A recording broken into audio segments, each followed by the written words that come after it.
Welcome back, everybody. Automotive Inc. Today we're going to be training Homelink in a 2026 RAM HD. Now, if you have any variation of RAM truck and it has these three buttons, those three on the visor, they could be mounted somewhere up here or even on the mirror.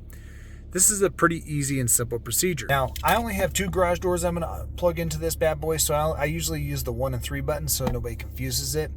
But if you have a gate at a property, as long as you have a program transmitter, then you should be able to program that the exact same way.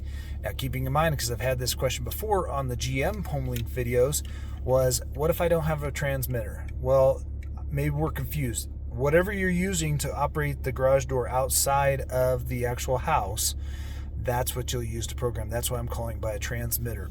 You cannot use the wall plate. That is hardwired in. It has to be something that has the stored signal inside of that.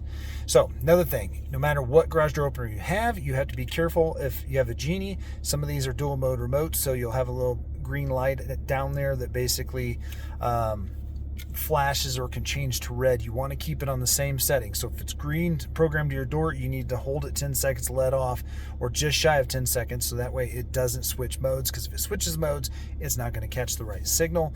And so just keep that in mind. Make sure you smash the subscribe button, helps a small channel out, and thumbs up and notification bell. So first things first, if you're trading your vehicle in, you have Homelink trained and you don't know how to clear it, I'm going to show you how to do it. I do this every time, even though the truck is new, it doesn't have any doors programmed in it. This is how you're going to race it. If you bought a pre-owned and it has this, you want to go ahead and clear the code, so that way you can use all three buttons. Otherwise, you won't be able to train any of the transmitters. So first things first, you need to go to the buttons. So we're going to go up here to this. We're going to push and hold this. You're going to see that orange light. We're going to hold this until it flashes rapidly.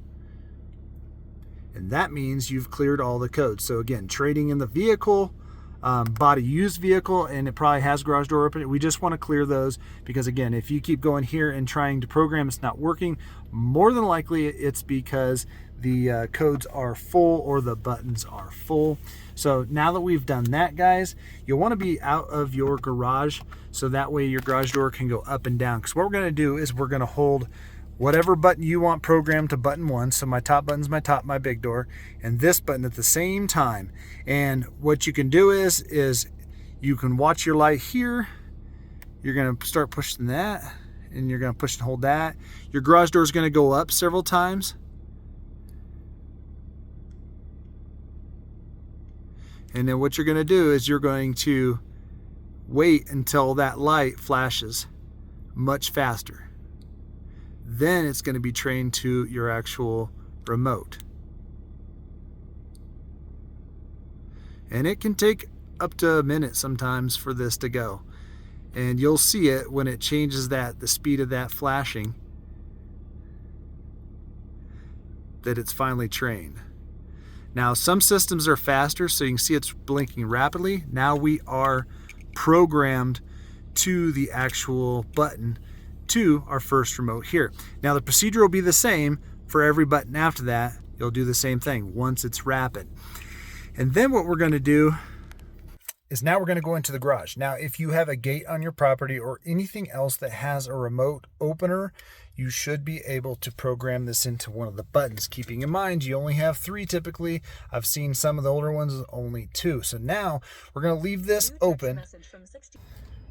We're going to leave this door open because the next step is we have to get back to the truck after we go into our garage. So it's best to make sure your vehicle's out of the garage. It doesn't typically need to be running. Depending on your system, it may not provide power to that when it's off, but you might need it in the run position. So let's get this ladder set up. So ladder set up. Now you need to get up here and turn your garage door opener into learn mode.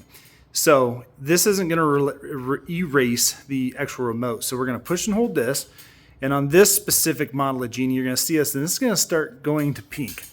Now, within the next 30 seconds, we need to go back out here to the truck.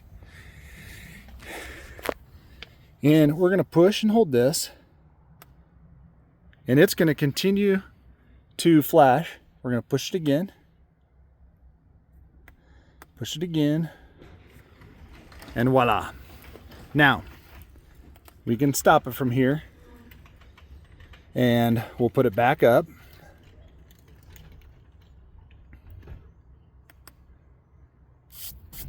And you can see that's how you do it. So it's pretty easy procedure. Now, again, you sometimes just want to, if you're having a hard time on your button getting it to read your garage door opener, maybe you had too much of a lull in the time from getting from the garage door to the truck itself.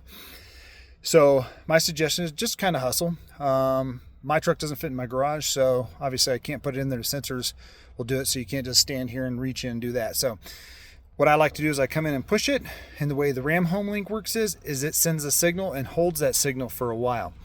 The Fords are a little bit different. It sends a signal and the button shuts off. So this one, you can push it, it'll flash, flash, flash. If it didn't open the door, wait till it's done flashing again, push the button again, and usually it's within the 1 minute and you're done.